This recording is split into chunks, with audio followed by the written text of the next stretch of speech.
সকলের জন্য স্বাস্থ্য এই বিষয়টি নিয়ে কি বলবেন?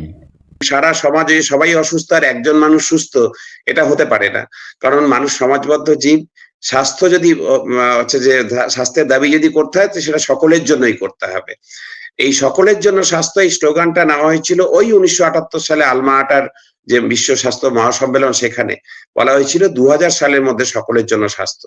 কিন্তু সেখানে পৌঁছানো যায়নি। তার কারণ জানেন, 90-এর দশকে হচ্ছে যে উদার অর্থনীতি সারা পৃথিবীতে হচ্ছে যে সেটা হচ্ছে যে চালু করা হয়, তার যে প্রেসক্রিপশন চালু করা হয়, উদার অর্থনীতির প্রেসক্রিপশন। এবং উদার অর্থনীতির প্রেসক্রিপশনে আমরা দেখলাম যে স্বাস্থ্য, শিক্ষা এইগুলো যেগুলো ছিল সরকারি পরিষেবার ক্ষেত্র, সেগুলোকেও কিভাবে তারা লাভজনক ক্ষেত্রে পরিণত করে ফেললো। এবং আজকে মানুষের স্বাস্থ্য মানে কি, মানে এখন দাঁড়িয়ে গেছে যে হচ্ছে যে এটা একটা শপিং মলের মতো, যেখানে আপনার দোকান খুলে বসেছে বিভিন্ন মেডিক্লেম কোম্পানি, অর্থাৎ স্বাস্থ্য বীমা কোম্পানি, বিভিন্ন ওষুধ প্রস্তুতকারী কারক সংস্থা, বিভিন্ন বেসরকারি ডায়াগনস্টিক ল্যাবরেটরি, বিভিন্ন কর্পোরেট হাসপাতাল, বেসরকারি নার্সিং হোম, এরা যেন দোকান খুলে বসেছে। এবং হচ্ছে যে সরকারি স্বাস্থ্য ব্যবস্থাটার অবস্থা হচ্ছে ঠিক আপনার ওই শপিং মলের উল্টো দিকে দেখবেন ফুটপাতে চায়ের দোকান থাকে। সেখানে সেই চায়ের দোকানে হচ্ছে যে, এবং গরিব মানুষ দেখবেন যারা মলে ঢুকতে পারে না, ওই ছোট্ট চায়ের দোকানে গা ঘেঁষাঘেঁষি করে গাদাগাদি ভিড়ে সেখানে এক কাপ চায়ের জন্য ভিড় করছে। এবং চায়ের দোকানের যে কর্মচারীটি, সে দেখবেন ঘেমে নিয়ে চা করছে।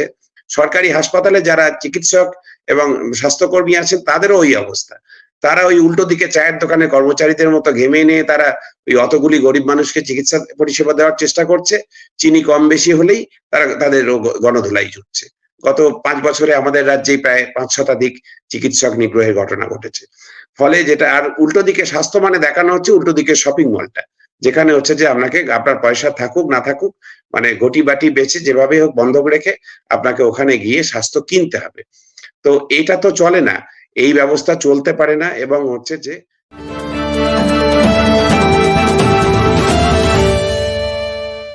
সকলের জন্য স্বাস্থ্য যদি নিশ্চিত করতে হয়, তাহলে রাষ্ট্রকে প্রথম স্বীকার করতে হবে যে স্বাস্থ্যটা নাগরিকের মৌলিক অধিকার।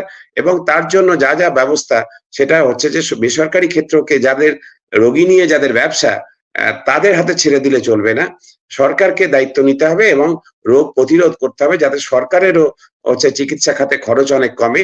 সেই চিকিৎসা খাতে খরচ কমানোর জন্য কিন্তু রোগ প্রতিরোধ করতে হবে। এবং রোগ প্রতিরোধের বিভিন্ন যে দিক বললাম, যে রোগ প্রতিরোধ মানে কিন্তু কয়েকটা হচ্ছে যে শুধু মশারি টাঙিয়ে শোবে ব্যক্তি মানুষ, সেটাই রোগ প্রতিরোধ নয়।